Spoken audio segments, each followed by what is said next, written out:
don't they do like the nickel cadmium thing sometimes? Yeah, but I don't know if it's worth the money. So by the time you pay for them, you could have bought 4 sets of them.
Good afternoon.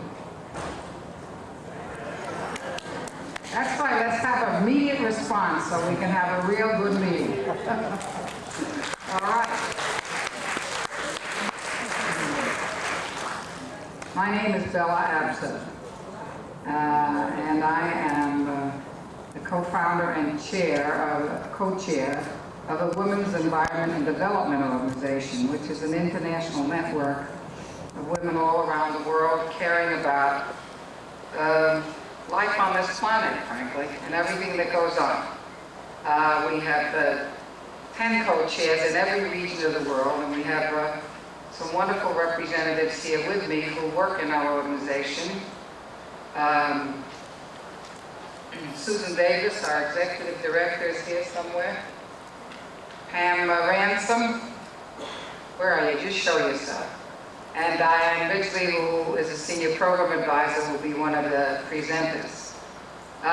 In addition, of course, this is a meeting of many organizations that have organized this hearing. The Louisiana Environmental Action Network, the Mayor's Office of Environmental Affairs, the Deep South Center for Environmental Justice, the National Association for Social Workers, the Breast Cancer Committee of the New Orleans Bar Association, and of course Greenpeace, with whom we have worked very closely in a major campaign called Action for Prevention. Now here we are, 23 years after the war on cancer began, and $23 billion later, and we still have a condition in which the incidence of cancer is up 18%. And in that percentage, we have an increase from 1 out of 20 women getting breast cancer to 1 out of 8 getting breast cancer. 60% of those with the disease of breast cancer will not survive more than a decade.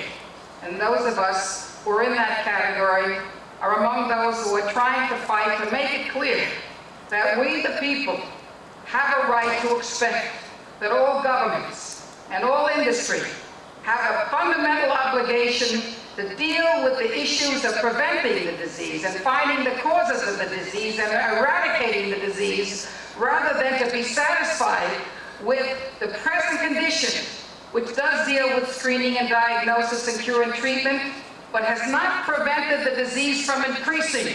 We don't want another hearing in which we can say that women will be 1 out of 7, or 1 out of 6, or 1 out of 5 who are getting breast cancer. And that's a possibility, unless we all unite to act in a public way to eliminate this scourge from this country and this earth.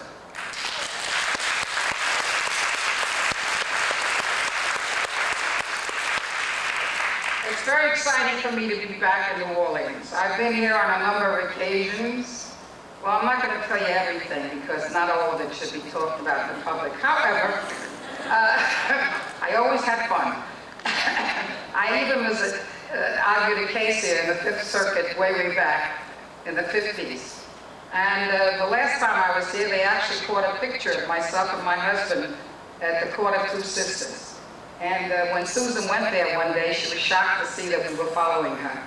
Anyhow, it's a great place, and I have been treated with the utmost of generosity, hospitality, and cordiality by the organizers of this conference.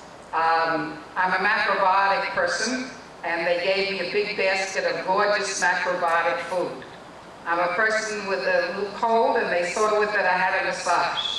I love to take a swim every morning, and they saw to it that my room was right outside the pool at the hotel so I could go in. And so I do remember New Orleans always fondly, but I shall always remember this visit more fondly than any of the others. And I want to say how great it is to be here. Now, you know, the Women's Environment Development Organization held one of the first hearings with an emphasis on insisting upon research going towards the issue of prevention and also finding the ways of understanding and acting against the environmental links to the causes of cancer. Since that time, we've been listening to the voices of women all around the country who are demanding real change through events such as this, to help to find a way in which we can not only reduce breast cancer and other cancers, but to eliminate that, as I said earlier.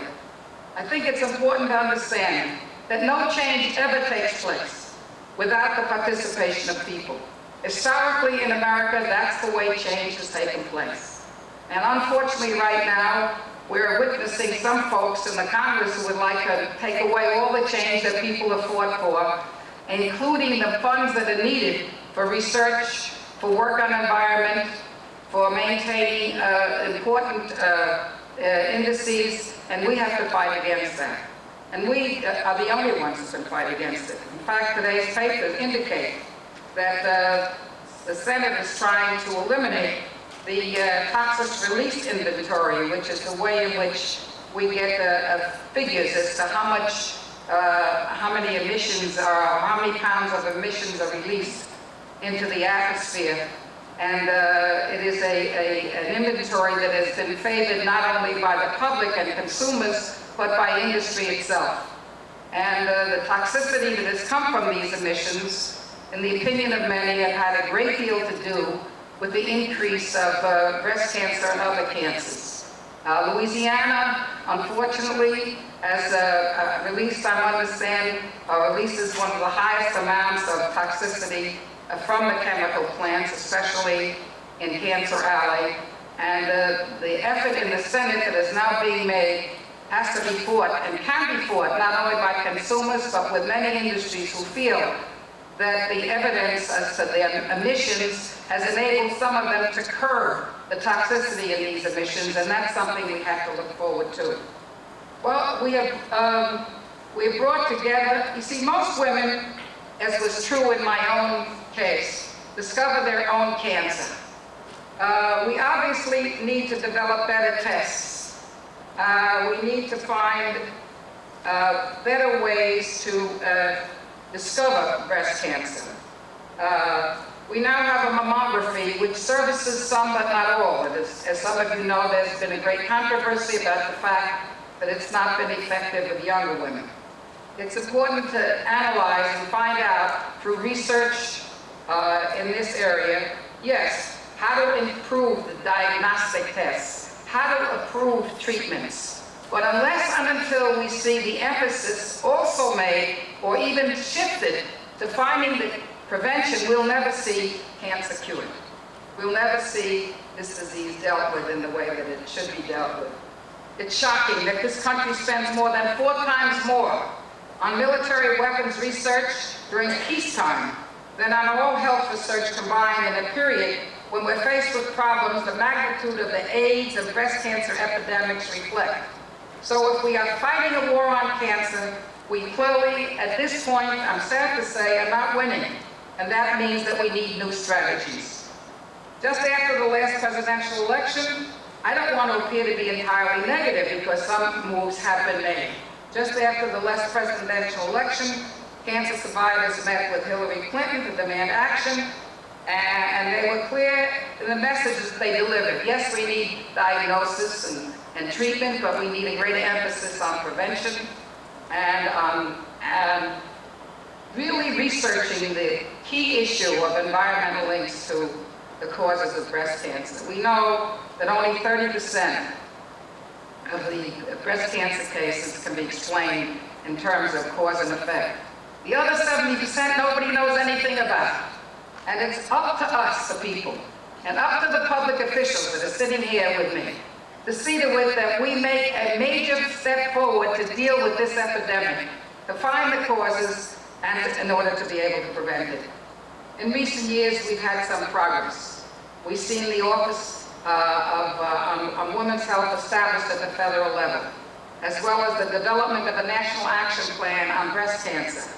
New funds have been allocated to the Department of Defense for research on this disease. In fact, the funding has been tripled as a result of enormous action on the part of the public, on the part of the National Breast Cancer Coalition and the many hundreds of organizations that participated in a big 2.6 million petition campaign, and that really moved the appropriations from about 100 million to where it is now, which together with the defense appropriations is probably about 465 million. And we have to see to it that we maintain and expand those appropriations. And we're in a period where these fellows in Congress, joined by a few women, unfortunately, at times, are taking giant steps to eliminate funding for survival needs. Not only for those people who are poor and hungry and need education and on welfare, but programs on environment, programs generally that make a difference in the well-being of society. New funds have been allocated to the Department of Defense for research and disease. It's a wonderful thing. We get about $100 million from the Department of Defense. It's a long story as to how that happened, and we have to fight to maintain that. All of these steps have been only as a result of the activism among women. We have to continue to put pressure on the campaigns to see that their national action plan is really implemented. Women policymakers, activists, as well as industry have to join together in all parts of the country to work out clear steps that can be taken in each step, in each community in which the public and private sectors come together to address the problem. Today we're here to bring together people from various fields and perspectives to testify and to talk and to exchange ideas, because we can no longer afford to look at the problem of women's cancer from a single lens. Important developments are taking place in the fields of toxic waste, electromagnetic fields, radiation, pesticides, and air pollution, which must be understood. We need to talk to a wide variety of scientists, legislators, activists, and public health officials to learn more about their views and their experience and their studies, and to allow them to learn from each other. The complex changes that are occurring in various scientific disciplines means that the public policy response must also be multifaceted. The medical doctor can no longer afford to be ignorant about the findings of environmental science when they counsel patients. We want to focus on strategies and actions at this hearing that can lead to real change. Here in Louisiana, the local and state agenda is particularly important in light of the threats at the federal level that I mentioned, in addition to recent congressional efforts to undermine the environmental agenda through requirements for risk assessment and cost-benefit analysis related to our environmental regulations. I'd like us to come up with some answers here to important issues as why Louisiana leads the nation in the amount of toxic chemicals emitted into the environment. And the fact that if the state's chemical corridor between Baton Rouge and New Orleans has gained national fame for its concentration of chemical plants, we need to ensure that the state's cancer prevention agenda and programs also get the same acclaim, because they are so far-reaching in their impact in years to come. This means that measures such as appropriate funds for education outreach to workers on health prevention, enforcement, and pollution prevention need to be integral to protecting a workforce and population with a high risk of contracting a serious disease. Oh, I'm not going to talk anymore, except to say that in my life's experience, both as a member of Congress, as an individual activist, since the time I was a student, I have always believed that each of us make a difference. Very often people ask me, Bella, you know, it's time you retired, why are you still doing all this? I said, it's because, Bella, unhumbly, I believe I make a difference. I think everyone in this audience makes a difference. Every one of us in this country makes a difference.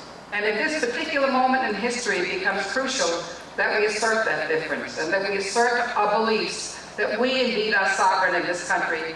And one of the fundamental rights we have is to demand that we as sovereign leaders of this country expect government and the private sector to come together to preserve this planet, to preserve the people in it, to preserve the health of the planet and the people in it, and not to destroy it. So I welcome you all, and I'll now proceed the course of witnesses. Thank you very much.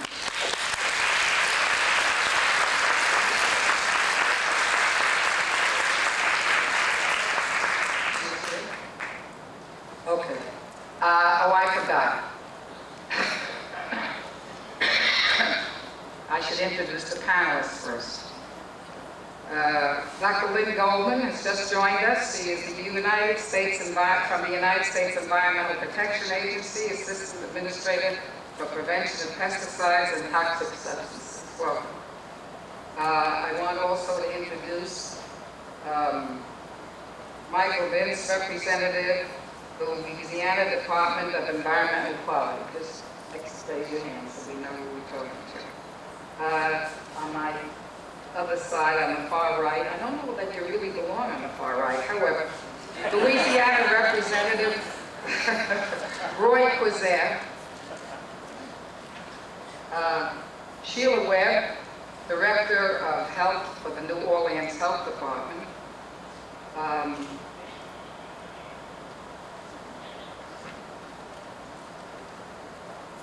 Diana Dudas, sitting right next to me here, Program Director for Environmental Epidemiology, and Eric Baumgartner, Assistant Secretary, Office of Public Health.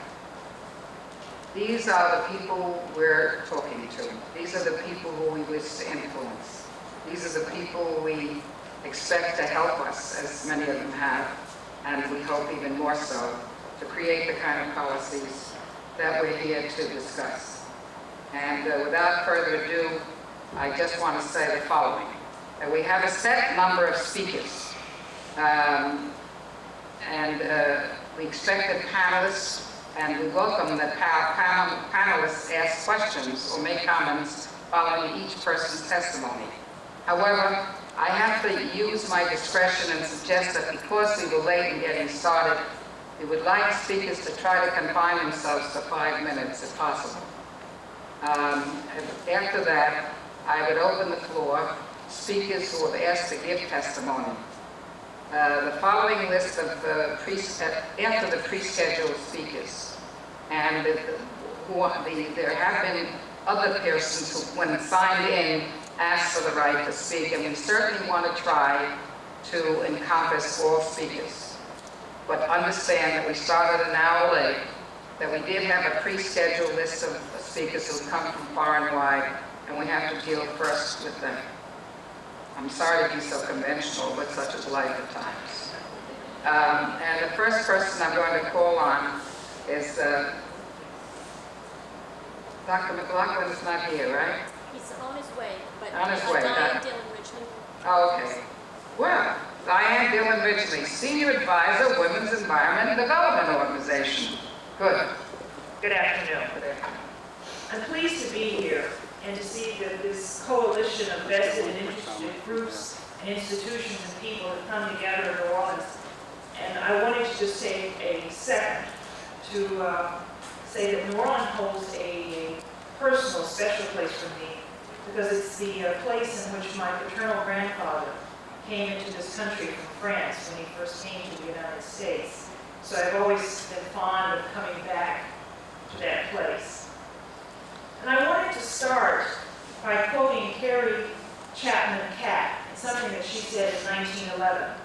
When a just cause reaches its flood tide, whatever stands in its way must fall before its overwhelming power. And what I want you to understand, both the panelists and indeed members of the audience that are here, that empowered women are indeed that flood tide which has been reached. Environmental justice requires that we seek a just, equitable, sustainable, safe, healthy world. And this is central to any democracy. And what we have seen with environmental contaminants that are synthetic, specifically those that are toxic, persistent, bioaccumulative, and hormonally active, has made a degradation of the potential of people to have that safe, sustainable, healthy world and health for themselves as individuals. This is particularly persistent in the cause and the decline of human health, both in this country and around the world. And as we have addressed this, specifically focused on the issue of women's health. Now more than ever, we call for an end to the use of those poisons. Now, I had planned a specific testimony, but yesterday, as I live in Iowa City, Iowa, as I was leaving Iowa to come here, I received a letter from a gentleman who had attended a conference similar to the one that we will have tomorrow, 2 weeks ago in North Carolina, where I had the honor of being keynote speaker, because this is part of a series of presentations that we are doing around the country. And I just want to read from the beginning of his letter, because I think it speaks reams to what we're talking about. Dear Ms. Dillon Ridgely, I, my family, and several friends of ours who attended the Raleigh Cancer and the Environment Conference have not been the same since. I'm not exaggerating at all to say that we've had many conversations with each other, and the tone of all of these reflects a state of mind which I can only call a collective state of shock. We feel different from before, different from other people, a group of folks who've been through a significant experience which only those who were there will understand. Some of us started sharing Xerox copies of the poetry and the conversations that were at the conference. Many of our conversations start with, I can't believe it, or how could this have happened? We had previously sensed that an end to human race would only be caused by thermonuclear war, but now we have a different dread. People are examining their lives now in detail to see what they can do, and it means changes. My group has reacted with anger.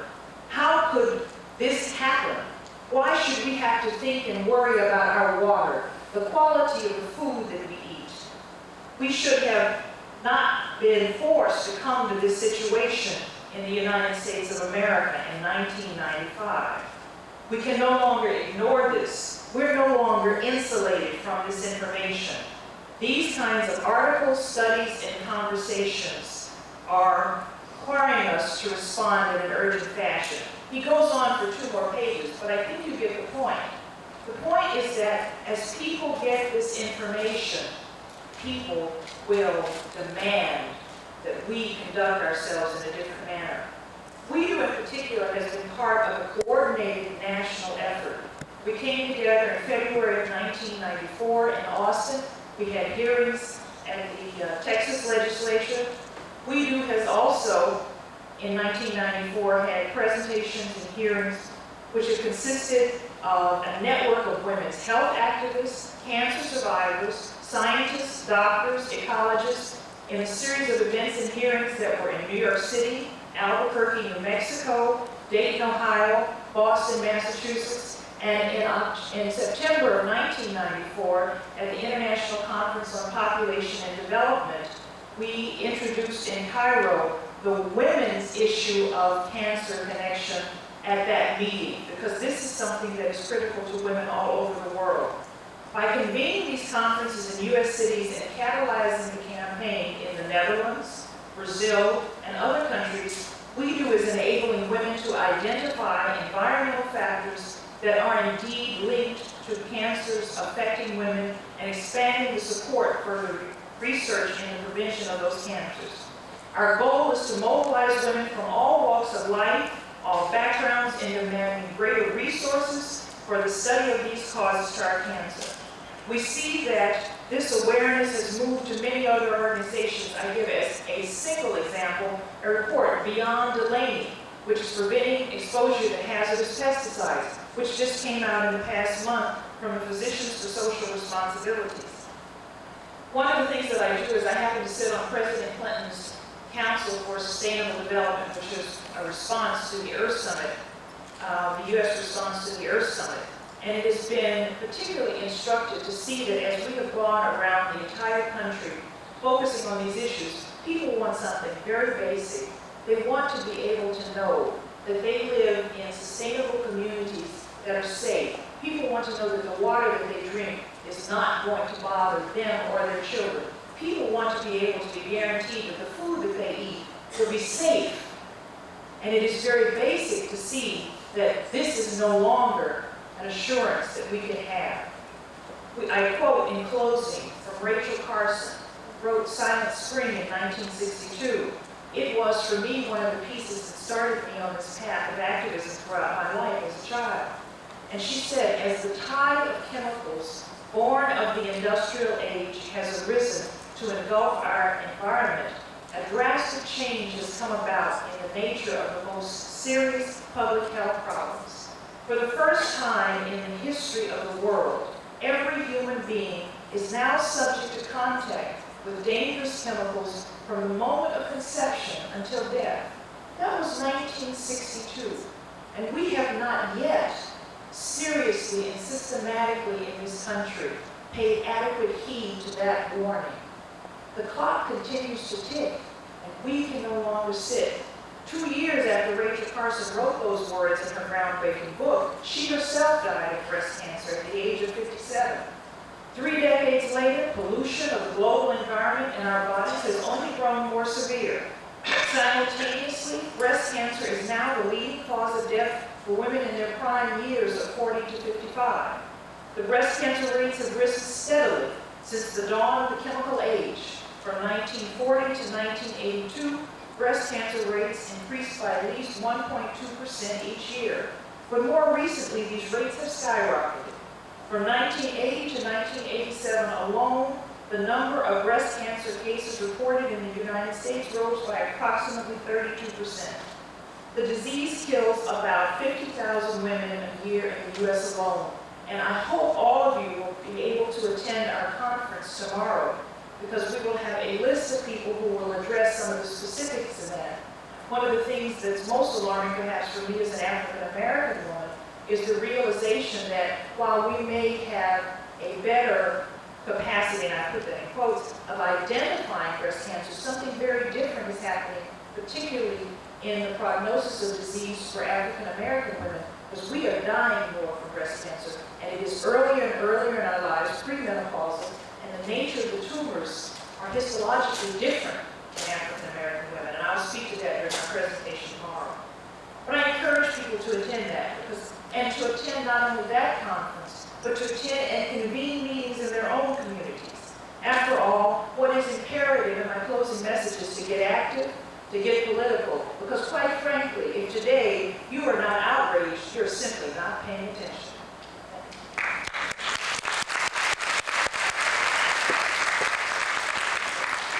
Thank you, Diane. Are there any questions of Diane by any of the panelists? Thank you. Good afternoon. Wait a minute. I have to introduce you. I know you, but not everybody does. And a wonderful woman you are indeed. Thank you very much, Diane. Well, perfect. Nobody has any questions? Okay. Set the tone. This is Dr. Anna Sota, who was a great research scientist at Tufts University School of Medicine. I had the honor of being with Dr. Soto at a hearing very much like this in Boston almost a year ago. And she has something very special to tell us. Thank you, Dana. For the last 20 years, in partnership with Dr. Song Shan at Tufts University, we have been studying the mechanisms by which female hormones, estrogens, induce cell proliferation and promote tumor growth. 7 years ago, our research was interrupted by an accidental discovery.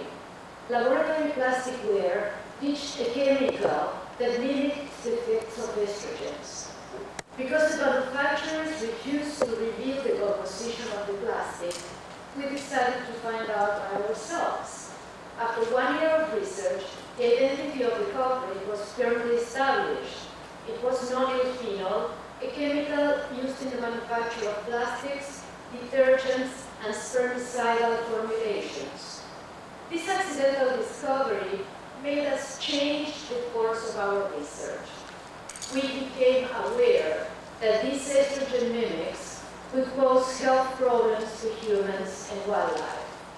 Environmental estrogens are supposed to play a role in the reduction of sperm quantity and quality observed during the last 50 years, the increased incidence of testicular cancer, undescended testes, and other malformations of the male reproductive system.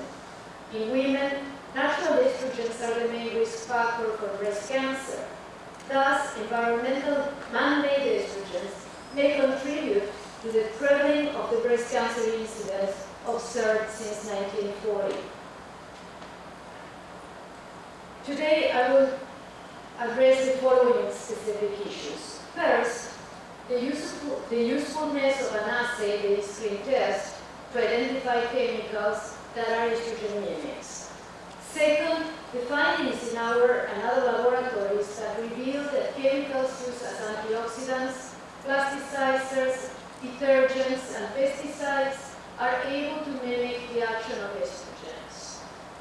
Third, the evidence that cumulative exposure should be taken into account when analyzing the impact of environmental estrogens in human health. Fourth, the desirability of screening chemicals for their hormone-like properties before they are released into the environment. And finally, the need to develop tools to study the impact of environmental estrogens in human health. First, the most common hormonal property among environmental chemicals is that of mimicking estrogen action. Available animal tests to detect estrogenicity are time-consuming and expensive to perform for mass screening. We developed a test to screen for estrogen activity of chemicals using breast cancer cells. We call it the screen test. This assay is reliable since it confirmed the estrogenicity of compounds previously shown to be hormonal-like in rodent models. In addition, these results are directly applicable to humans since the screen test uses human cells. Second, I will discuss the chemicals found to be estrogenic by means of the screen test, and those chemicals have been discovered to be estrogens only during the last 5 years. Pesticides such as DDT and ketone were the first environmental chemicals found to produce estrogenic effects in exposed workers and in animals. That happened about 40 years ago. Consequently, we tested other pesticides. We found that deodorant and toxaphene were estrogenic. The use of these pesticides has been restricted in the United States and Canada.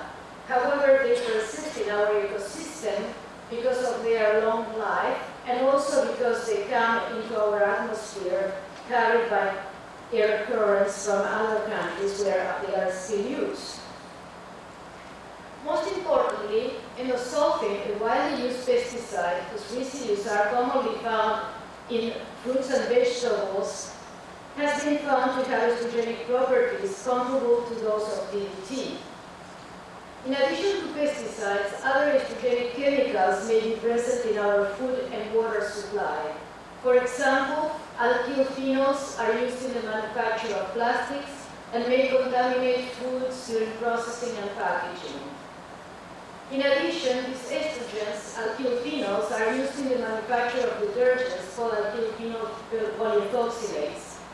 About 450 million pounds were used in the United States in 1990.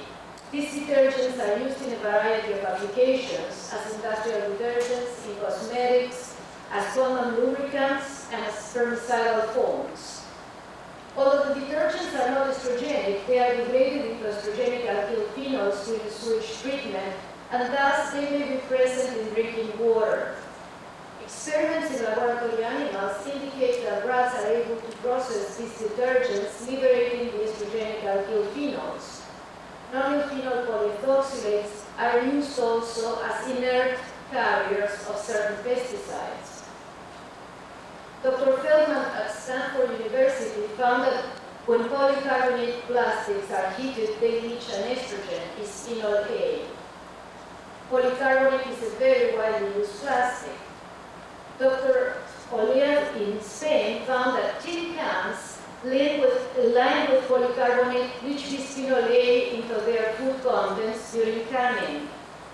These estrogens, which are less potent than those produced in the ovary, are about 10 to 1,000-fold more potent than certain estrogenic pesticides, such as DDT.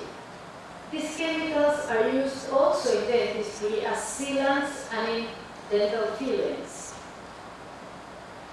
During the last year, we discovered that benzyl butyl phthalate is a plasticizer used in the manufacture of synthetic leather, floor tiles, food packages, and wrappings, is an estrogen. And it's also used as a dispersant for fragrances, hair spray lacquers, and pesticides.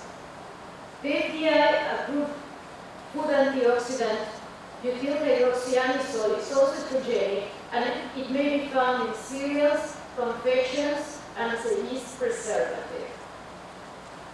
So those are the very few that we have found in the last year. Third, there are quite a few estrogens out there, and they may act cumulatively. I will stress then the need for screening chemicals for their hormone-like properties before they are released into the environment, thus augmenting the overall exposure to humans and wildlife. Finally, recent reports show correlation between the plasma levels of DDE, a DDT metabolite, and breast cancer, while other studies did not. To date, all epidemiological studies correlate with just a couple of estrogenic chemicals with the incidence of breast cancer. They are by no means the only environmental estrogens people are exposed to, as I just mentioned. This suggests that estrogenicity is a frequent property among industrial chemicals. As the list is not complete, we cannot yet measure the total estrogen burden of women with breast cancer. So we think that two actions may be taken. One, a preventative one, would be to screen chemicals for their hormonal activity before they are released in the environment.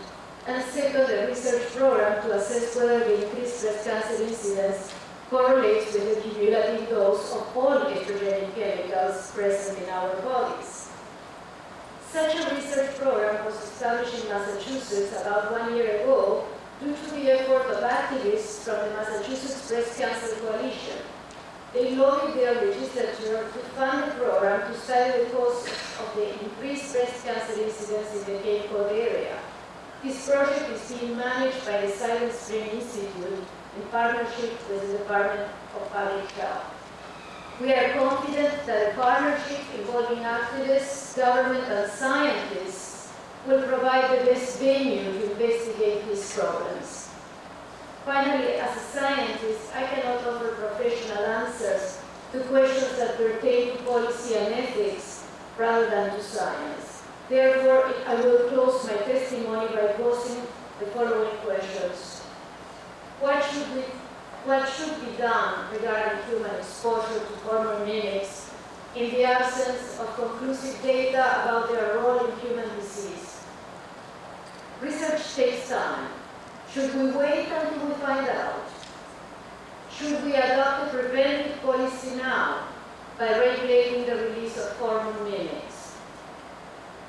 Who should decide? The experts? We the people?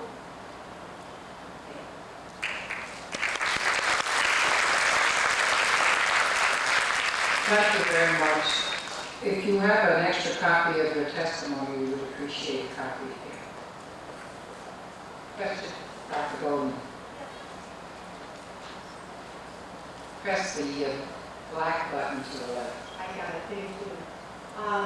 Dr. Soto, as you know, I'm responsible in the EPA for the regulation of pesticides and toxic chemicals. And one of the greatest challenges that is being posed to us in government today is an ever-increasing demand on us to be able to prove that there's actual harm before we take action. And as you know, we've been very, very concerned about some of the regulated, anti-regulatory, anti-government, really, legislation that has been under consideration in Congress that would require extremely extensive scientific analyses and economic analyses before we take any action at all. Now, I share your concern about exposure to environmental estrogens. But is the science at a point today where we can point to the exact costs in terms of human illness? If I had to prove that there were $1 costs in terms of lives, would I be able to act on these concerns today? And I mean, obviously this is a concern because if some of this legislation were to pass, then I would not be able to take action without that kind of absolute proof. Well, that I think is precisely the problem. We in Massachusetts are trying to find out whether or not xenoestrogens and other possible factors have causal, or at least correlate, say, exposure to those xenoestrogens with increase in breast cancer in the Cape Horn area. So that is one of the approaches that should be taken, that should be done, because it would be good to understand why those things happen. On the other hand, as I said, this is a hypothesis, and it will take a very long time to show beyond any shadow of doubt that those compounds are causing the effects that we are seeing today. What is true is that the cancer incidence is increasing, breast cancer, testicular cancer, the quality of sperm is going down. And so my question is, do we still have to demonstrate that chemicals are guilty and otherwise they are considered innocent? Is that the burden of proof where it should fall really? Or is people? Because if we do that, my thought is we shouldn't use the same criteria that we use in a court of law for chemicals, because in doing so we deny humans the right not to be poisoned. I mean, we have to demonstrate that we are being poisoned. I think, and now I'm talking as a citizen because you asked me what I do think. And as a scientist, I cannot tell you that we have to prove that we have to, at this point, eliminate everything. But I don't know what the consequences of this would be if in 20 years we prove that those were the causal agents. Would that be too late? Well, I just want to thank you for the research that you're doing, because I think that the answers are needed, but I don't think that we want that kind of legislation. I will tell you, we will continue to fight it, because we had a standard like that 20 years ago, we would have been unable to ban DDT then. And I don't think that that's something that most of the public wants. We do have to take action. Thank you. I hope that you succeed. Thank you very much. I don't want to engage in a big debate, but I was very happy to see EPA finally agree to call for a certain important data on the hazards of the dioxin, dioxin, and to say that you were going to develop rules on municipal and medical incinerators and reduce chlorine in paper and pulp manufacturing. Now, you didn't get full scientific proof on that, or did you? The dioxin assessment is still under review, but we feel very strongly that all of the evidence points in the direction of dioxin being a carcinogen, probably for people as well as for animals, and having other effects that are related to actually, like DDT, endocrine type properties. And we're very concerned about not only the cancer effects, but also developmental effects on children. So we are moving forward to control emissions from municipal waste incinerators, from hospital incinerators, as well as other sources of dioxins in the environment. And hopefully this Congress will allow us to finalize those regulations. Well, the only reason I raise it is because I think a lot more of a precautionary principle, which we environmentalists believe in, has to really be adopted by the leading environmentalists in the government, which is the EPA.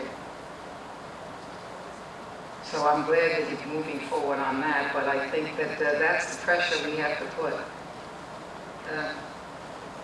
The next speaker is Dr. John McLaughlin, Director of the Tulane Bioenvironmental Research Center.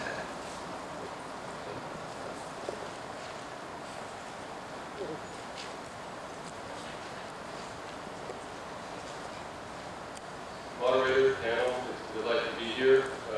Following Dr. Soto, which I often have, I always have to lift the microphone on a foot and a half.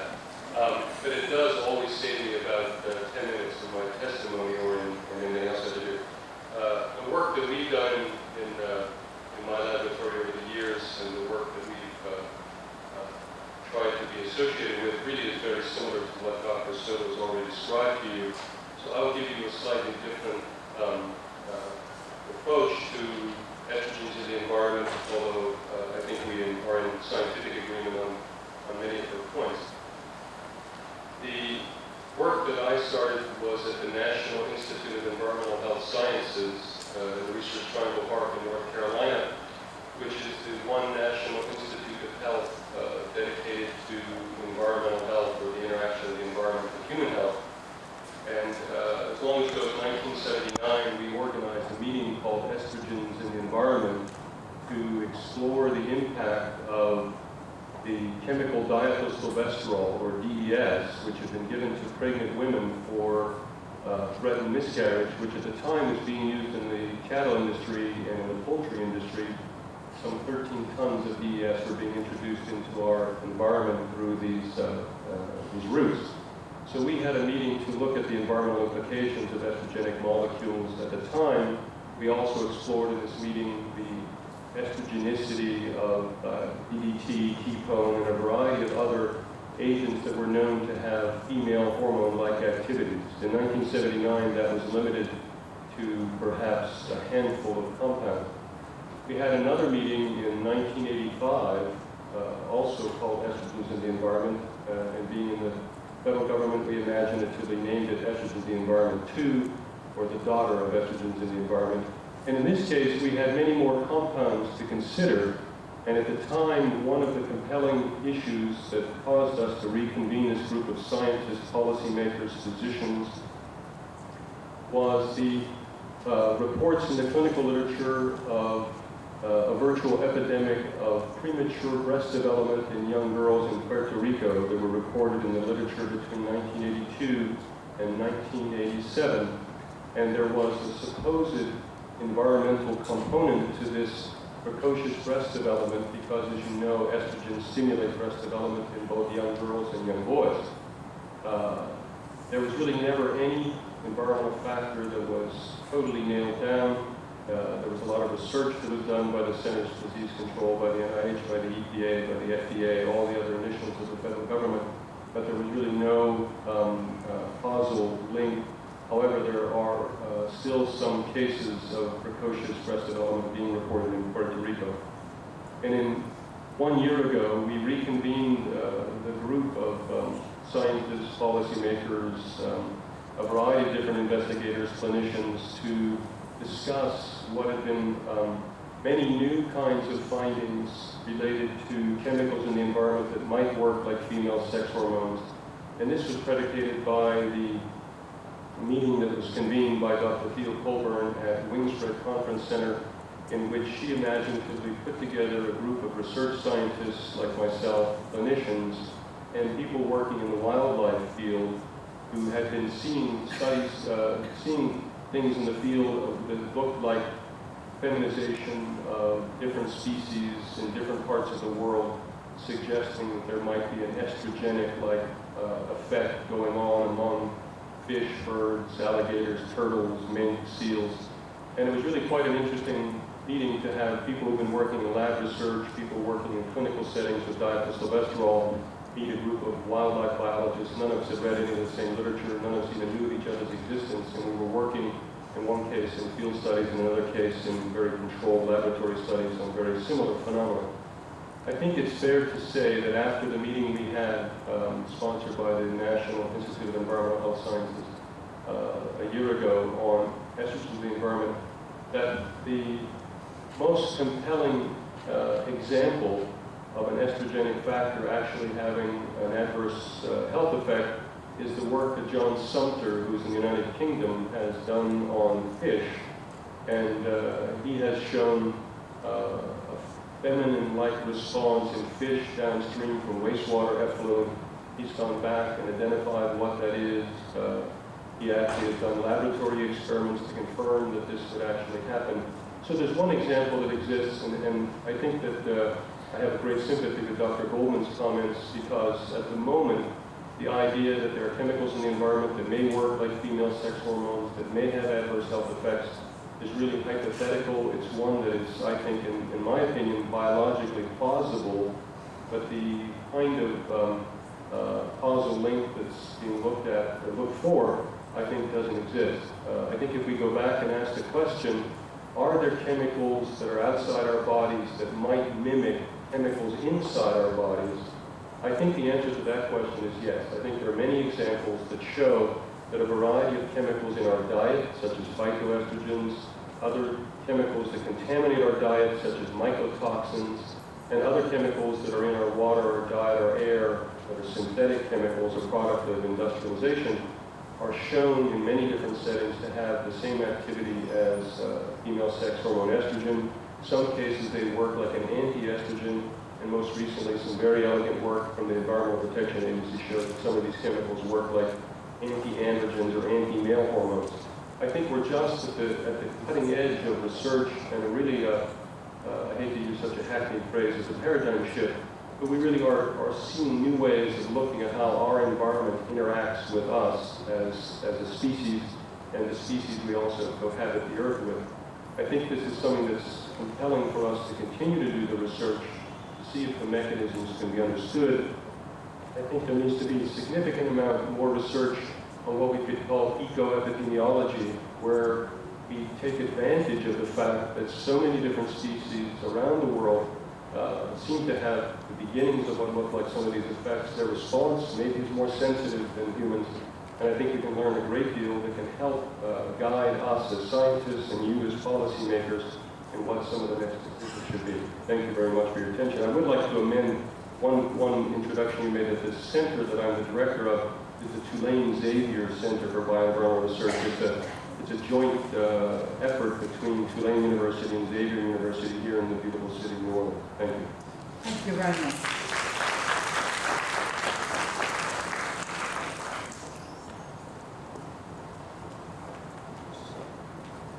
Dr. Florence Robinson of the Southern University.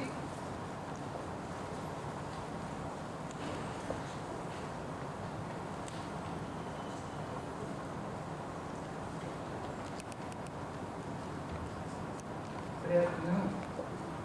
I have always been struck by the fact that logic and common sense always seem to fly out of the window whenever environmental or women's issues are scrutinized. At closer look, environmental issues and women's issues tend to be one and the same. The environmental movement is one that is dominated by women, and this explains one of the reasons that environmental concerns are generally cast into the realm of irrational and hysterical reactions. Please note that the word hysteria is derived from the ancient Greek word hystera, which means uterus, and hysteria was originally defined as an emotional condition caused by a tilted uterus. Everybody knows that there is nothing in our environment that will hurt us. Industry and government agencies constantly remind us that our risks from the chemicals discharged into our communities are negligible. After all, the best science has done studies to prove these risks are negligible. I won't go into the many vagaries involved in risk assessment here. I will simply say that it is not science, and risk management consists of decisions based on ignorance and made by those who do not have to live with them.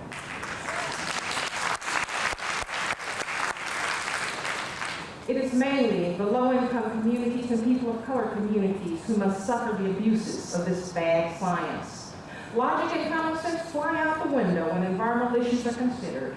For example, it is now fairly well accepted by government and industry that cigarette smoking has a strong causal relationship to cancer, and even secondhand smoke is dangerous. Even the Louisiana Department of Public Health, who would have us believe that there is no cancer alley, acknowledge this link.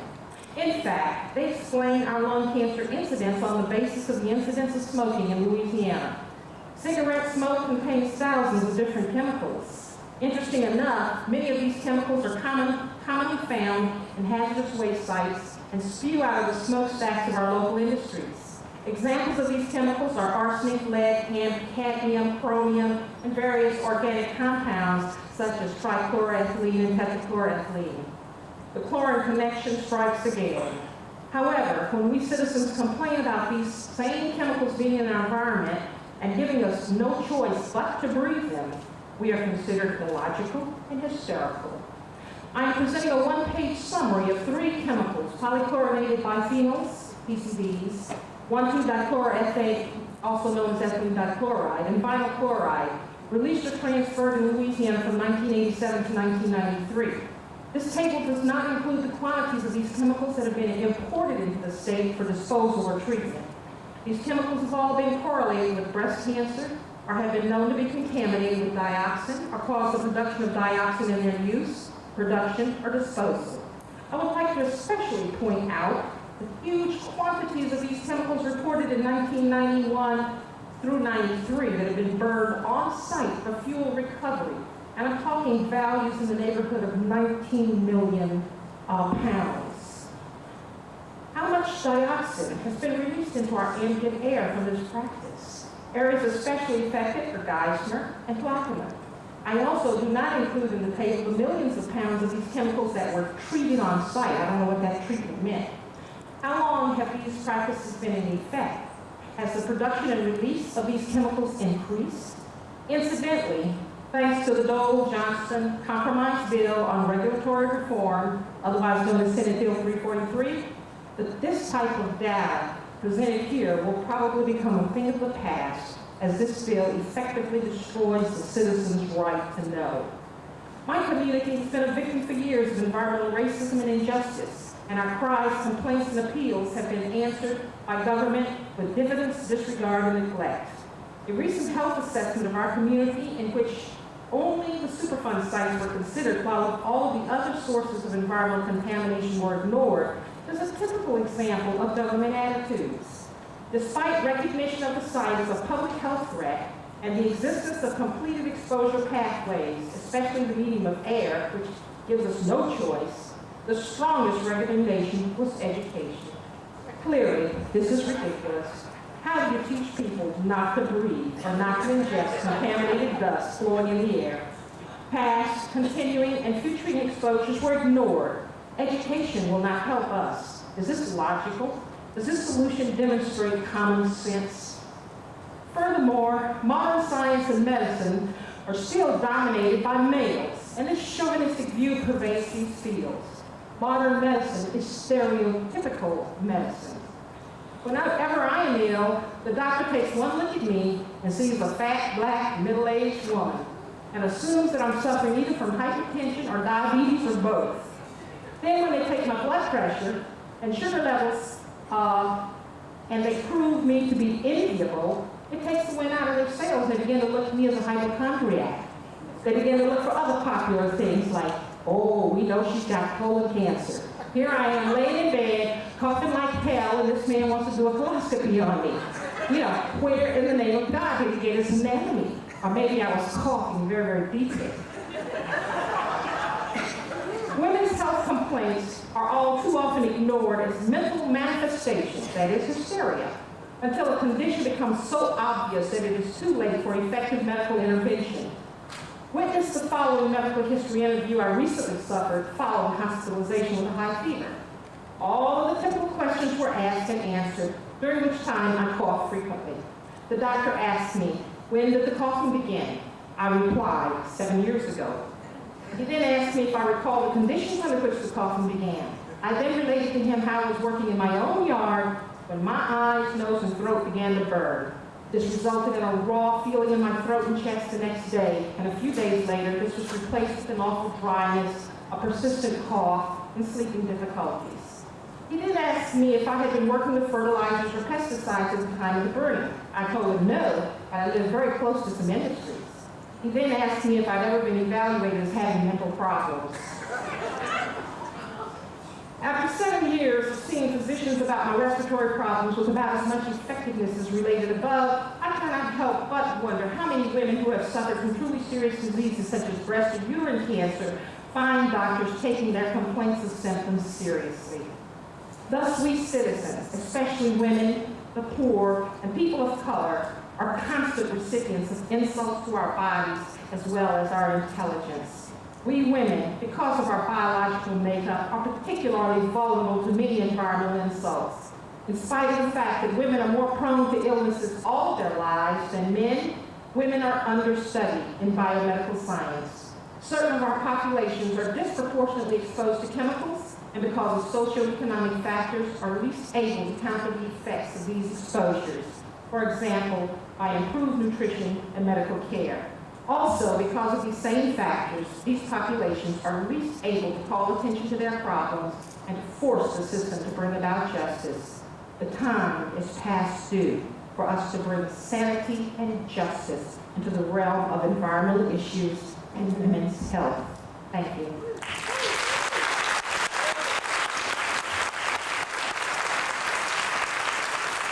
Just a moment. Dr. Robinson, just a moment. There's a question from one of the panelists. Thank you very much for your significant testimony. Dr. Goldman. Dr. Robinson, I really appreciate your testimony here today, and one of the things I just want to assure you of is that the Clinton administration will do everything in our power to protect the toxic releases inventory from the attacks that it's receiving in the Senate today. And I agree fully with you that the point isn't just what's being released, but also issues like what's being burned on site and what might be happening in your communities. And we do feel that you have the right to know about that. I was very moved by your testimony. Thank you. Thank you very much, Ms. Goldman. I'd like to make this comment that there's so much idiocy going on. We're hearing so much in Washington about outrageous regulations coming from agencies and outrageous agency behavior, and most of this is directed at EPA. And I would just like to remind the world that the EPA that caused all these problems was a Republican EPA from 1980 to 1992, that the Clinton administration's EPA has indeed been making great strides in efforts to work with all sectors. Thank you. Just a minute, Dr. Robinson. There's another question from Representative Kazan. Yes, Dr. Robinson. Let me first begin by, first of all, commending you, congratulating you, saluting and applauding you. I have personally used some of your research to defend issues and get involved with in areas of concern. One comment that you made during your delivery, I found it to be a truism also, is that the location of industries or chemical industries throughout the width and breadth of this country are located in either majority minority communities and are economically underprivileged communities. I think there's enough education out there from individuals like yourself and the other individuals that have given testimony thus far. From my experience in the legislature, we need to put individuals there that are sensitive to the needs of individuals who cannot speak for themselves. I have had personal bouts with Louisiana Chemical Association. Matter of fact, just recently, in the past legislative session, one of my colleagues and your representative, Representative Kim Holden, we co-authored a hazardous waste tax bill that we got defeated on. However, we did send a message, and I think we opened some eyes, some ears on the proliferation of the production of hazardous waste, which is toxic also. throughout this state of Louisiana. Please don't grow tired or grow weary in the struggle. We need individuals like you. You are well respected. We love you. Certainly, I know Kip and I refer to you a lot. Last February, I did a live radio remote talk show from my legislative office, district office in Donaldsonville, namely with the Wisconsin Public Radio, which was aired in Wisconsin, Illinois, and I think Michigan, 3 states. And the live testimony that we got, the questions that came across the airwaves, was very alarming. People are very concerned about what's happening in Louisiana. We're not proud. There's nothing to be proud of having being #1 in toxic releases. We must hold those individuals accountable. Louisiana Department of Environmental Quality is at best 12 years old, standing on its own. We found, at least from my research, that in just living there in Cancer Alley, quote unquote, we've had companies there from anywhere from 25 to 35 years. So quite naturally, we are living now some of the negative rippling effects of what transpired before the regulatory agency was there, intact, in place, and doing its job. But even today, as we speak, I find that we as a state are still in a reactionary posture. Things that have happened many, many years ago. We must stay united, must show unity there at the state capitol. That's where it begins on the local level. However, as you would agree with me, I'm sure, the EPA has its thing to do. But we live here. We live in this state. This is our state.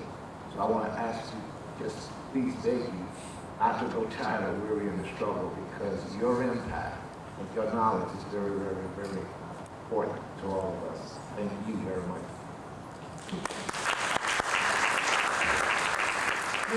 Mr. Quasar, please let me take this public opportunity to thank you and Mr. Holden and that pitiful handful of other Louisiana legislators who have consistently fought for rights of citizens and for sound environmental policies. You're a lot younger than I am. I'm about worn out, Mr. Quasar. Thank you very much. If you have a copy of your testimony, I'd like to receive it. Thank you.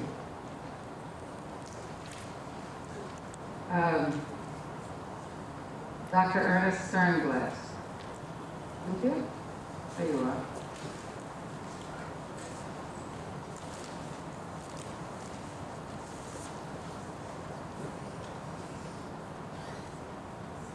Dr. Sternglass is a professor emeritus at the University of Pittsburgh Medical School, Radiology Department.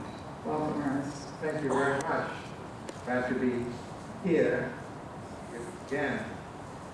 I must say that I want to preface my remarks with something that just happened to me at the airport. I picked up the latest issue of Newsweek magazine, and it's titled Hiroshima, August 6, 1945. Why we did it. And as I read the articles in here that devoted to a re-examination of everything that happened, one of the most tragic things that emerged, that those who made the terrible decision to have to use a bomb kept from themselves the full impact of what they were doing. It's called denial in psychology. And it is this denial of what we have been doing to ourselves since that first bomb, by detonating the equivalent of 40,000 Hiroshima bombs in the atmosphere in order to do the development of ever larger and more powerful nuclear weapons. As a result, we are now suffering those things that I'll be talking about, namely the tragic side effects of all the bomb testing, the reactor releases, the uranium tailings, and all the enormous health problems that were created during 50 years of a Cold War that prevented our top political leaders and scientists from accepting the idea that radiation, especially in combination with all the new pesticides developed during World War II, were devastating the health and especially the future of our country by affecting not only adults and especially women, but enormously more importantly, the health of the newborn. And that is what our society depends on.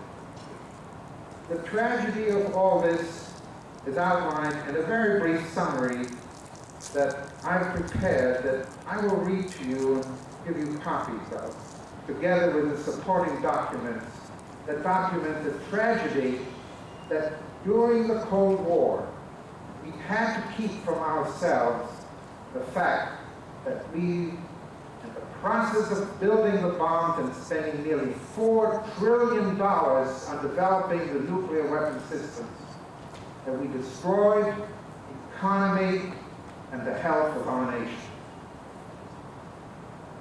In a report which will soon be distributed by Greenpeace, published by Four Walls, Eight Windows in New York, will describe the consistent and statistically significant correlation between proximity to nuclear reactors and the levels of breast cancer, low birth weight, and AIDS mortality. Since the beginning of the nuclear age in 1945, about 1.5 million women have died of breast cancer.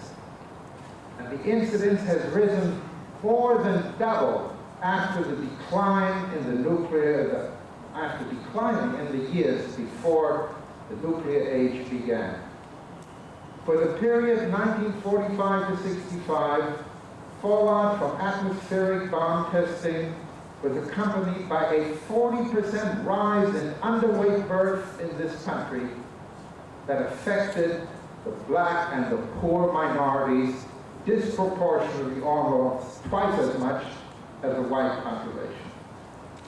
The associated damage to the immune and hormonal system of 60 million baby boomers born in those years emerged only in the 1980s, when baby boomers reached their 30s and were exposed again to radioactive releases from the newly developed nuclear reactors, taking the form of 3 current epidemics: rising low birth weight, breast cancer, and AIDS among the young adults.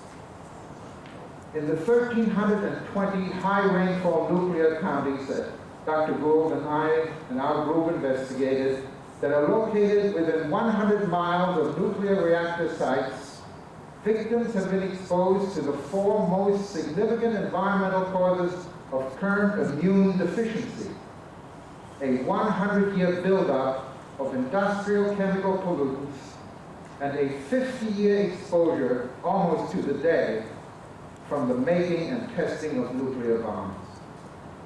And being more affluent, these areas of nuclear counties, mainly rural, ironically suffer disproportionately from past high exposures to X-rays because medical care was affordable and available. The last 3 decades of exposure to civilian reactor emissions represent the final exacerbation of all these factors. Thus, the causes of these epidemics are environmental and not genetic. The report concludes that women living near reactors, where the proximity is defined as a county in which the reactor is located, or the counties within 50 or 100 miles, are at the highest risk of dying of breast cancer.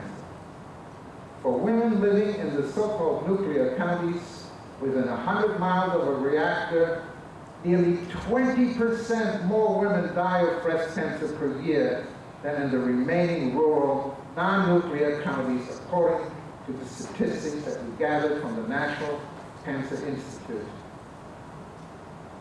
And these are located mainly in the southwestern states, between the Rocky Mountains and the Mississippi River.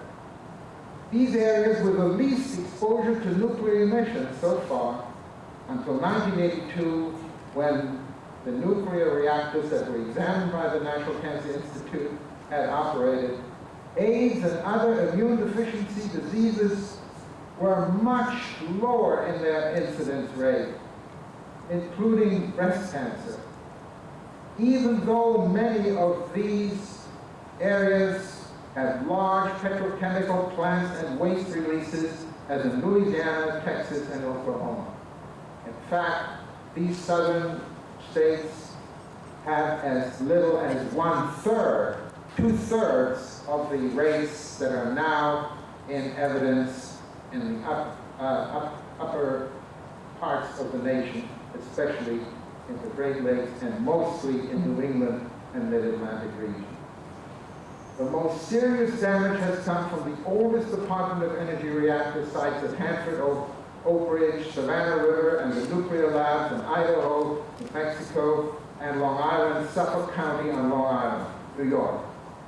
The combined age-adjusted white female breast cancer mortality rate for all 14 counties in which these reactors are located rose by a statistically highly significant 37% from 1950-54 to 1985-89, compared with only 1% with the United States as a whole.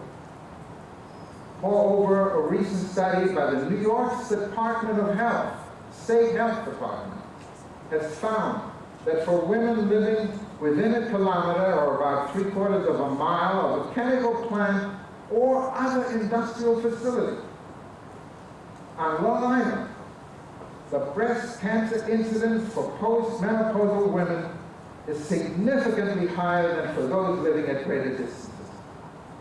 Since Long Island residents have been exposed to the largest reported releases of radioactive fission products into the atmosphere in the entire nation, these findings are consistent with a warning of Rachel Carson in her book Silent Spring, published more than 30 years ago, that chemicals are silent helpers of strontium-90, inducing cancer and birth problems, now threatening the health and economic well-being of the nation as never before. Thank you very much.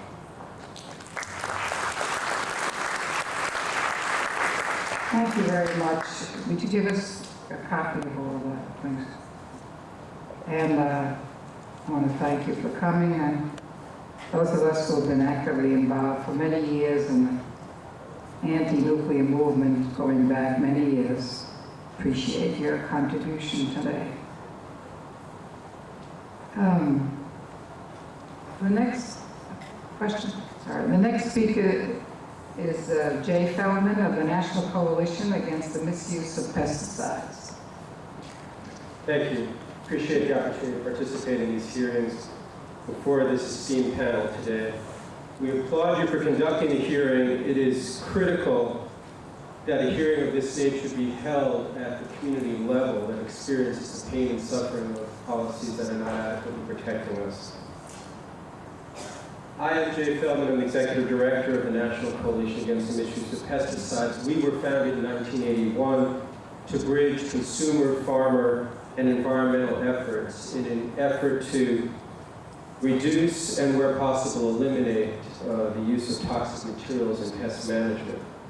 In the context of these hearings, we believe that our country, including community, state, and federal governments, must urgently address pesticide use questions in our homes, in our schools, in our workplaces, communities, and food system by evaluating, one, safety questions related to human and environmental health, and two, the applicability of sustainable approaches to pest management that do not rely on toxic materials.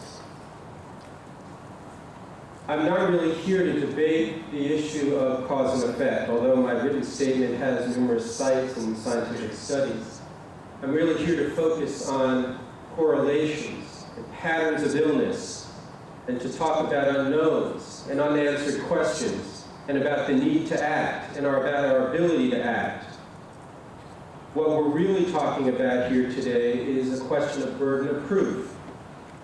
Is it the public's burden to show damage to literally hundreds and thousands of chemicals, to literally stack up hundreds and thousands of bodies before action can be taken? Or should it be the burden of those who produce, market, and use toxic chemicals to show, no, to prove that their chemicals will not cause serious adverse effects before they are used or before their use patterns continue and expand, as they do on a daily basis? Let's look at what is happening to the human race and indeed life itself as we know it. Now, in this context, obviously, I should say that one of the most compelling reasons to act stems from the environmental disease rate associated with breast cancer. As has been said already today, a woman living in the United States today has a 1 in 8 chance of getting breast cancer. In the context of the sustainability of life, we should put that statistic in context. Cancer now strikes 1 in 3 people and kills 1 in 4 in the United States. The rates of illness and mortality associated with cancer are rising. The Department of Health and Human Services and Deborah Davis's research found, and I quote her, "We found that in industrial countries, rates of cancer mortality increased from 1968 to 86 for a number of sites, including melanoma, prostate, non-Hodgkin's lymphoma, multiple myeloma, breast, brain, and kidney cancer."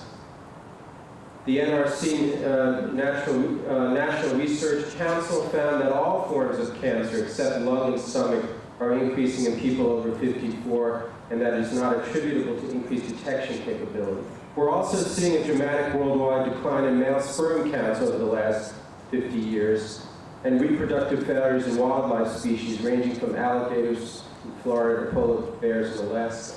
We're seeing elevated rates of childhood cancer, brain cancer, childhood leukemia, soft tissue sarcoma associated with home use of pesticides, according to the National Cancer Institute. And of course, what we've heard today are the estrogenic and the endocrine disrupting chemicals.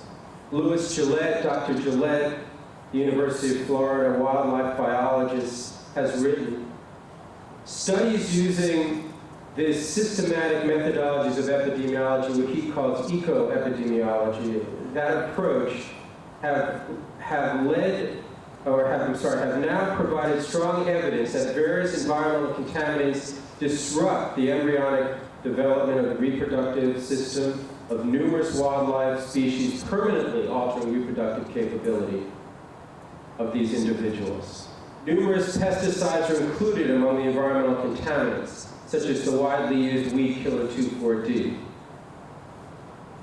Estrogenic or estrogenic-like substances have been linked to breast cancer, and I've cited in my statement, I won't go through all the research, at Mount Sinai, which has linked elevated blood levels of DDT to elevated rates of breast cancer in women. Similar studies have been done in Canada. In 1993, a Canadian study linked estrogen exposure and DDT levels with breast cancer. And as been pointed out earlier, this actual study in Canada shows that lindane, elevated levels of a residue associated with lindane, is linked to elevated rates of breast cancer. It's a widely used prescribed lice control treatment in this country. We believe there's reason to act, and there's reason to act now. And it's not just a question of asking the federal government to act. It's not just a question of asking the state to act or our local communities. It's a question of all of us acting together. I believe we can ensure the orderly removal from the market of pesticides that cause identified adverse effects, and including pesticides for which there are suspect effects based on correlations, serious unanswered questions and the like, related to cancer, endocrine and reproductive effects, highly acute effects, bioaccumulation and persistence. And this is key, we can provide direction and support for economically and biologically available pest management alternatives that do not rely on chemically dependent control strategies. And we can do that today. I don't think anyone should leave this hearing thinking that there's only a long-term solution to the problems that are being identified in the pest management area. There are over 2 billion pounds of pesticides used in this country, including what we consider conventional pesticides, insecticides, fungicides, rodenticides, herbicides, and wood preservatives, disinfectants, and sulfur. However, the health and environmental effects data has not kept pace with the rising use of these chemicals. There are no EPA registration or re-registration testing requirements for endocrine and immune system effects, and neurotoxicity testing is inadequate. Monitoring for pesticide incidents has been neglected during the past decade by EPA, crippling EPA's ability to investigate and detect pesticide problems. If you don't study the problem, then you don't have a problem. EPA's failure to fully test and disclose so-called inert ingredients, which are actually biologically and chemically active ingredients in pesticides, adds yet another unknown factor into the toxic mix. Any proposal for pesticide use or policy reform must be measured against a set of principles that serve as the minimal community, state, and national standard of public health prevention and environmental protection. An earlier witness today mentioned the whole issue of risk assessment. Many of the decisions we hear about that are intended to protect us at the federal and state level are based on risk assessment decisions. Listen to what the U.S. General Accounting Office said about risk assessment in a May 1994 report.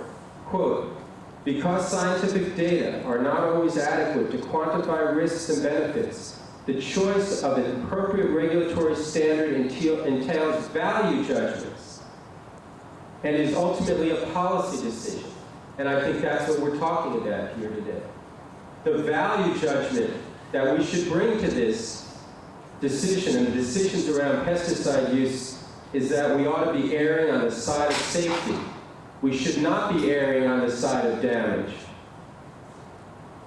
In order to reduce damage to human health and the environment from serious, unnecessary, and unacceptable adverse effects of pesticides, and to provide a sound basis for sustainable development of our communities, we advocate a shift from reactive chemical methods of pest control to preventive methods that incorporate pest management as a component of biointegrated resource systems. That means, in simple English, we should get pesticides out of our schools, we should get pesticides out of this building that we're sitting in, we should get pesticides out of our parks, recreation areas, and all public buildings. And we can do it. We can do it by using the information that other communities provide us as models.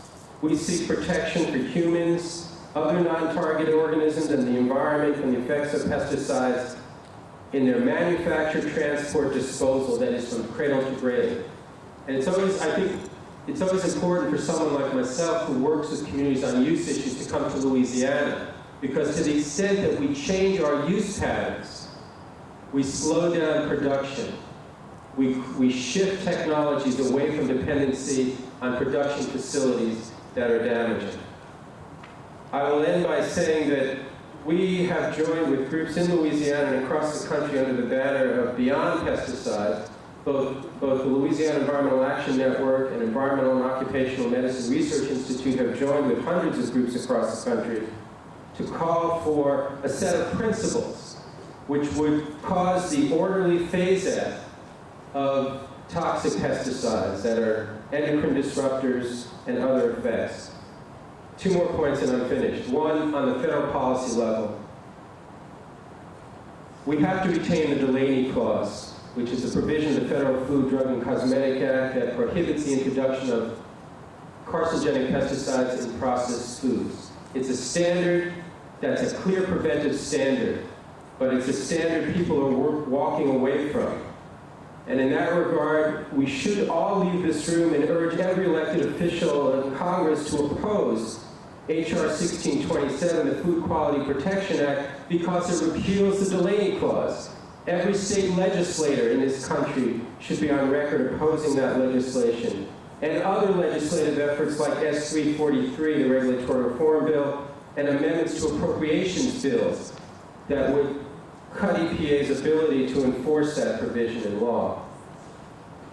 While our position stresses the need to look at a range of adverse effects, the importance of attacking cancer-causing pesticides is critical in an environment where 1 out of 3 people contract cancer daily, and 1 in 8 women get breast cancer. Like others, I'd like to end with a quote from Rachel Carson.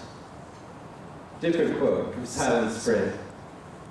If, having endured much, we have at last asserted our right to know, and if knowing, we have concluded that we are being asked to take senseless and frightening risks, then we should no longer accept the counsel of those who tell us that we must fill our world with poisonous chemicals. We should look around and see what other course is open to us. Thank you very much.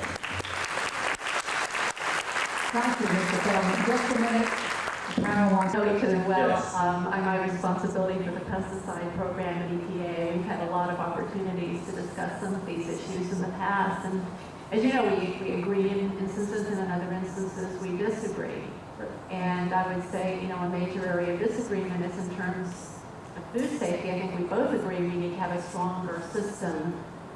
We believe that we can substitute Delaney and the other standards with a health-based standard for safety in food. I think that your organization would prefer to keep the Delaney clause, and we have agreed to disagree there.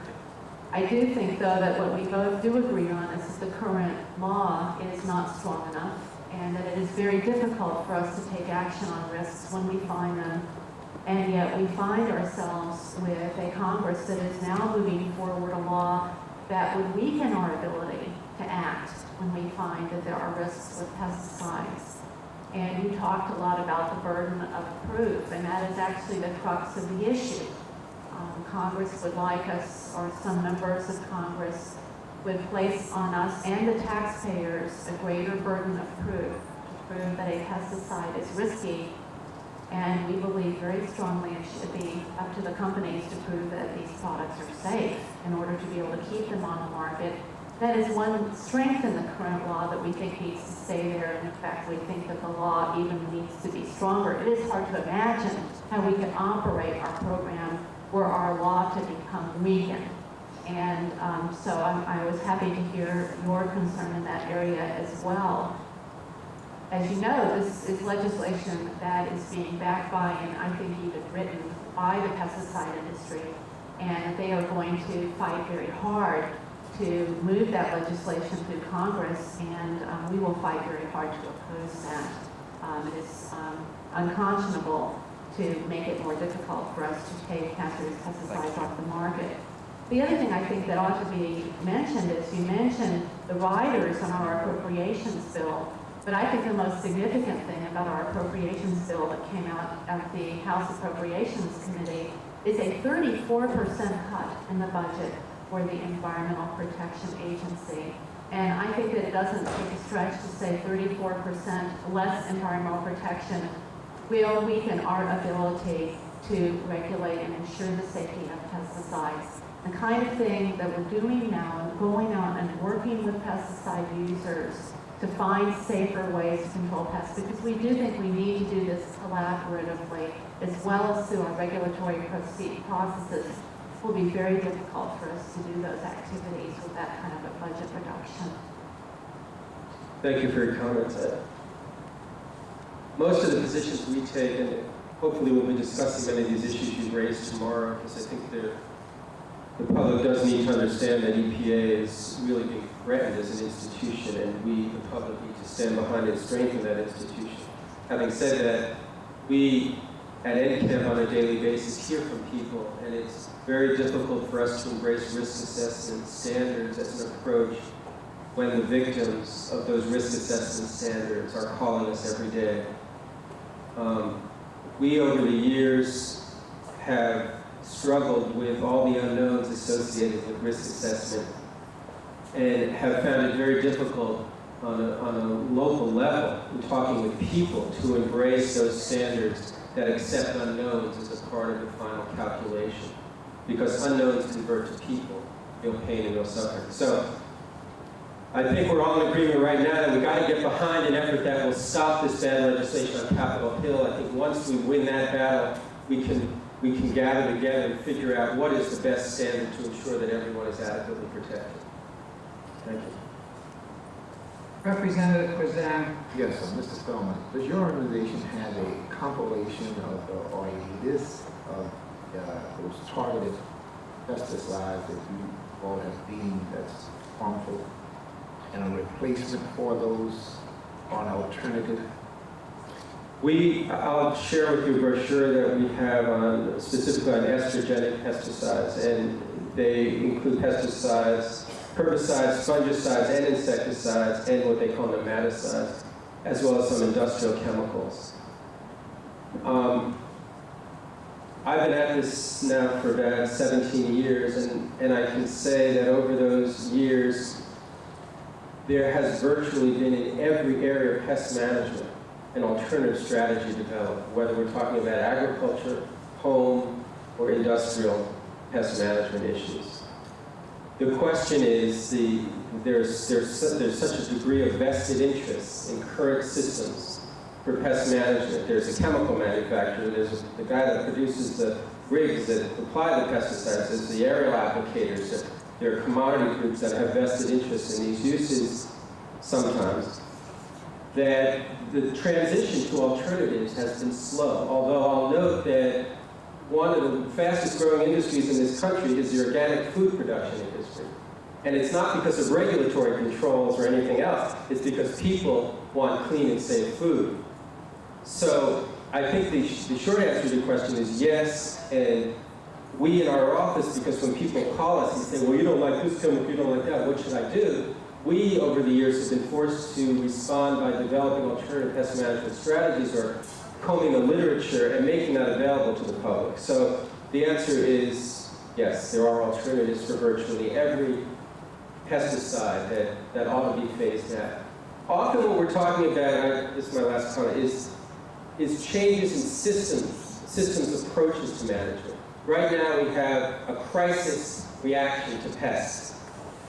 We let the pest problem get bad, and we react in the crisis. One of the fastest growing pesticide registration programs at EPA is the emergency pesticide program for that reason, because we have a crisis management. And what we need as part of pest management in state by state is preventive strategies that prevent pests in the first place, which can be developed. Just a minute. Mr. Baumgartner has a question. I'm very interested to hear your last comments in response to the question. And I wanted to ask you, in the field of public health in Louisiana, we have public health units throughout the state, and I have an opportunity to be part of the community and provide information. We also are working on partnerships, for example, with the University Extension Service, also known as out in the communities, and provides information. With regard to, for example, the alternatives to pesticides in the home setting, or perhaps in the small business setting, in those environments, do you think there's through information and a little bit of assistance that we could provide an opportunity for more people in Louisiana to understand the choices they can make themselves? If I want all of my produce, or when I go to a restaurant, I want that organic, I got a little bigger battle than deciding about alternatives around my home and such, or the schools in our communities. Right. But if you think the alternatives that you have in mind, because I'm not familiar with them all, but if you think they're the kind that really is more informational, that individuals can act with regard to a lot of these, then I think that may be one of the more immediate things we might be able to do. Right. I think there are programs that can be adopted. EPA is trying to start to develop some of these through an environmental stewardship program. That's one part of the problem. And I really don't want to leave here with the message that people in their own actions can control their total environment, because clearly we're talking about pesticide drift in ambient air coming from California across the country. We're talking about contaminated groundwater, etc. But if all the public institutions and public agencies got together in this country and provided literature to people on how to reduce and eliminate pesticide dependency with alternative strategies, I think we could go a long way to resolving some of the problems. So yes, I'd love it. I know Lee would love to work with you on that as well. Thank you.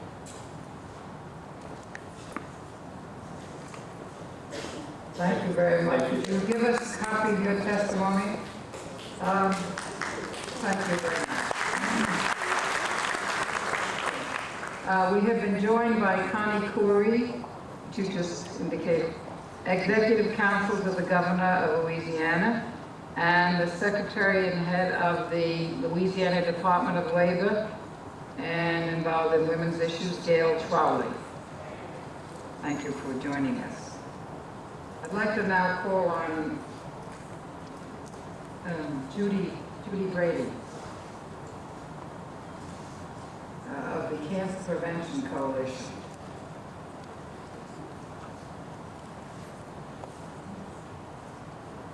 It's my pleasure to be here. And although I am listed as being from the Cancer Prevention Coalition, it's not in that capacity that I want to speak this afternoon. I want to talk to you as a victim of cancer. And I do mean victim.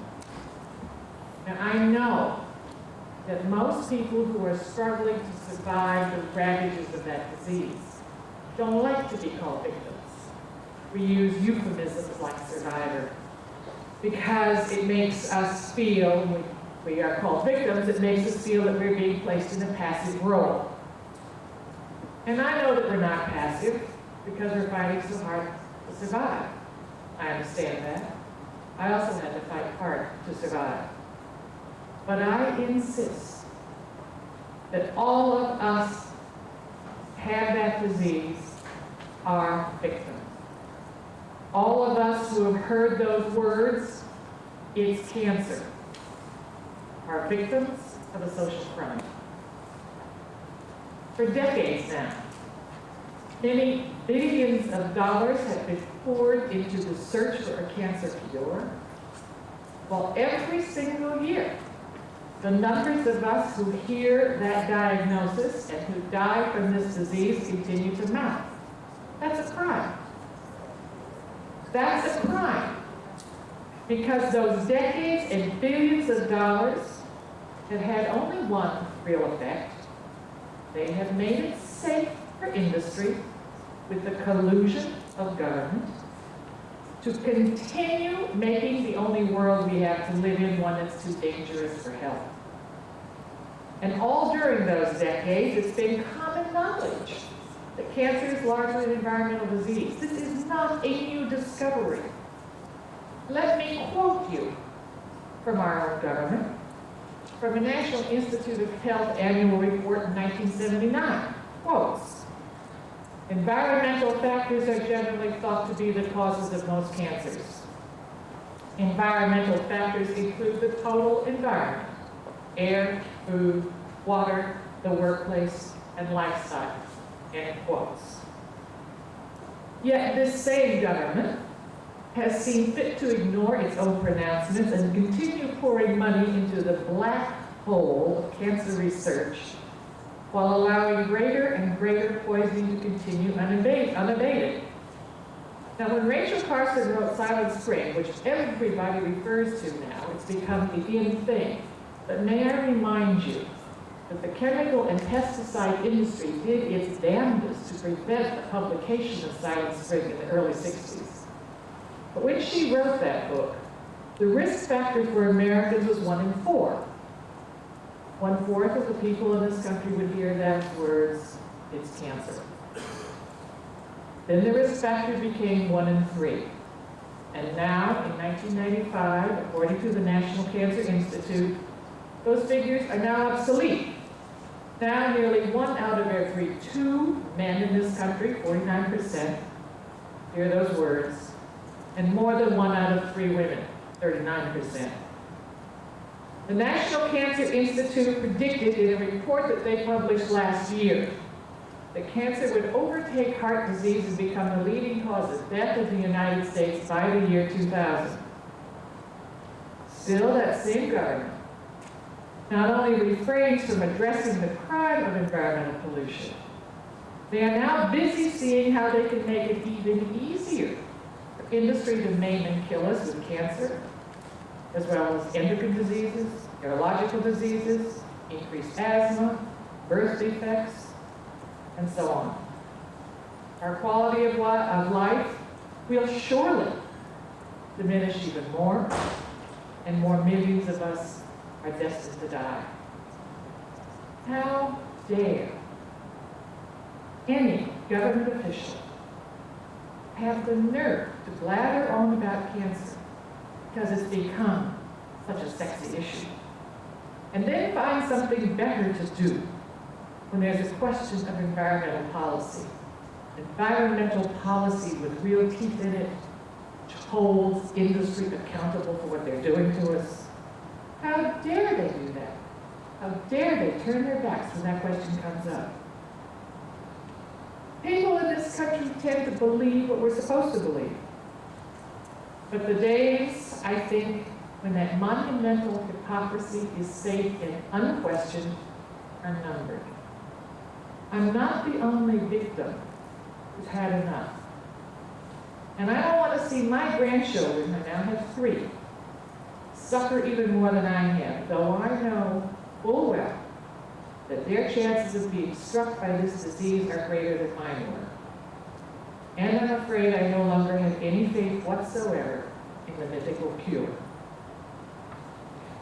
But even if that elusive cure for cancer were discovered and we did not stop the poisoning of our environment, then what we would be doing is no different than fighting a forest fire with a water hose in one hand and a gasoline hose in the other. Now that might make sense to officials at the National Cancer Institute or at major cancer research centers. It might make sense to some government officials. I'm sure it makes sense to CEOs of large polluting industries. But it doesn't make sense to me. And I'll bet it doesn't make sense to most people in this room either. Thank you. Thank you, Susan. Let me just comment. You made a very important point about the victimization of the whole population, but you are a fighter. Thank you. And you are not a victim. I want to introduce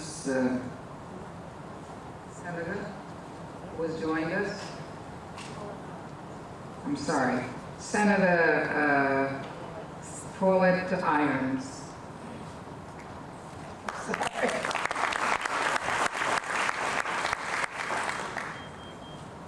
Our next witness is, well, there's a gentleman that's very insistent that he has a fact to correct. How long will it take to correct that fact? Well, I don't know that I can necessarily correct it. I think that it's important, and Well, this is Dr. William McKinnon, who insists that he has some very important medical statistics to correct and has to leave, but that doesn't give you an opportunity to speak for 5 minutes. Because there are other people that are already listed before you. They let me speak. I am. Thank you. But the fact is, and I applaud the efforts of this conference very much because breast cancer is rising. But the statistic of 1 in 9 women developing breast cancer is incorrect. And I believe the chairman used that someone else, and I would ask you to I said 1 in 9. May I finish, please? Uh-oh. No, wait a minute. I just want to correct you. 1 in 9 women will develop breast cancer if they live to be 90 years of age.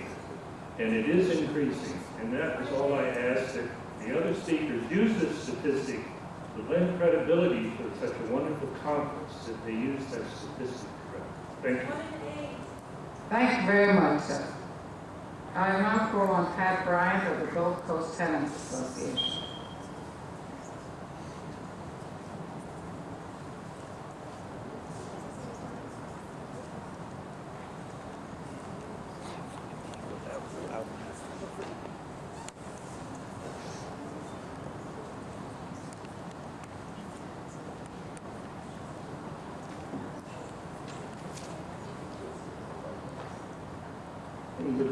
Good to see you again. We've seen each other since Jeremy Griffin brought us together in Washington. All right. So happy day. In our great effort to create a whole environment, a different emphasis on the environmental movement. Right. We're still working at it. I'm making a statement today, which one of my colleagues, Sybil Joseph, asked me to deliver for her. She is now struggling with a community, Huntsville and Kelowna, Louisiana, just about 25 miles from here, that was badly poisoned yesterday by a car chemical company that released over 150,000 pounds of ammonia on a small black poor community. People had to be closed in their houses all day. They couldn't use their air conditioners. And now people are trying to get them to see doctors. But I said she couldn't come, but asked I make this statement for her on behalf of the Gulf Coast Chemical Foundation. Breast cancer and other diseases, including cancer of the reproductive system, respiratory diseases, heart diseases, skin diseases, blood disorders, are higher in Kansas Island than in other places where these poisonous industries operate. And that's been said many times that they kind of concentrate in poor black communities here. That's certainly the case. And I'll say that these companies really have no shame. They only fear the profit margin, almighty dollar. And since 1987, when they first started the toxic waste inventory, when they claimed about 2 billion pound chemicals that ruined the environment from Baton Rouge, the environment from Baton Rouge to the mountains, to the river, they now claim to cut that down by 40%. But we question that, but this is that data. Now, what does all that mean? Yesterday in that little place called in St. Charles Parish, people were locked down in their houses, afraid to breathe, getting information over the radio, none from the chemical company, none from the officials, public officials. And as I said, they couldn't leave their homes. This happened 3 times in the last year from a number of chemical companies in that area. It happened on a regular basis, up and down the Mississippi River. We believe that the proliferation of these chemical companies here has caused breast cancer and other illnesses. However, we're not scientists. We don't rely on the scientists, but we rely on our good common sense. The scientists that are here are bought. They're scientists bought by research grants from industry and government. We don't have the money to hire scientists, and so we don't pay a lot of stock into what they say, because many of the public hearings that we go to where industry scientists come in to support industry wanting to expand a plant, they say, well, the risk of harm here of this facility being expanded is not appreciable. What they're telling us basically is that the poor and the black people who live in those communities, the value of their lives is not very great. The oil and gas industry here in Louisiana and on the Gulf Coast has been here since the late 19th century. There are many former production and disposal sites that are now schools, hospitals, communities, churches, playgrounds. These poisons, mostly dioxin, substances like polynuclear aromatic hydrocarbons called PAHs, ooze up from the ground into those buildings, into people's homes, making people sick. Take, for example, Charity Hospital site in this city. It was a former site of a gasification plant, and PAHs are still present there. Needless to say, that suspect those PAHs are coming up in the hospital and making people sick. There are more than 30 sites in this city that have already been discovered, yet nothing's been done to clean those sites up. But official government response is nothing. Lead, mercury, PAHs, arsenic, dioxin, and 150 other substances found in one of these places That's First Clark and the Gordon Plaza community. It's federally subsidized community. Built here, it's the site of a former city dump that was used as a dump by the city officials between 1903 and 1965. Since 1986, the state government and the federal government has known that these chemicals exist there. Scientists and risk assessment has crippled good sense.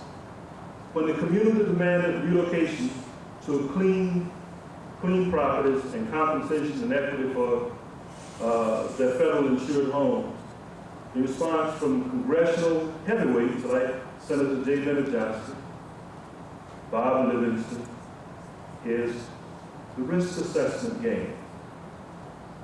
Cost-benefit analysis. In short, they're asking whether the cost of relocating this community justifies the toxicity of the site. Now, getting back to science, we have scientists at historically black Xavier University, what we all love and revere. We have some scientists there saying that lead and other poisons at that site are not bad enough for these people to be moved. These scientists themselves are victims of risk assessments. This particular site was tested by the EPA. About 200 samples were taken. 65% of those tested with dioxin. And they're still wondering whether or not to move people from here. There are leaders from that community that will speak in the period. One of them is a poet, and I think she can better say what I've tried to tell you. But sure, this is a national disgrace. But that we wait for science to give the answers is even more a disgrace. What we need to revert back to is good common sense that we had before the petrochemical and other powerful lobbies bought our Congress and bought our state houses. We did a study, our organization did a study of the last gubernatorial and statewide elections here, and we found that 90% of the contributions that went to our Senate and to our members of the House of Representatives and the governors came from industries. Our politicians are the best that money can buy. It is a disgrace. They continue to make the decisions that keep all of these poisons dumped on us. We need a new standard that Jay was talking about. The burden of proof does not need to be on us or on the government to prove these chemicals be poison. We need to shift that burden of proof back so that no substance can be introduced into the environment that has any risk of harm to people, places, things.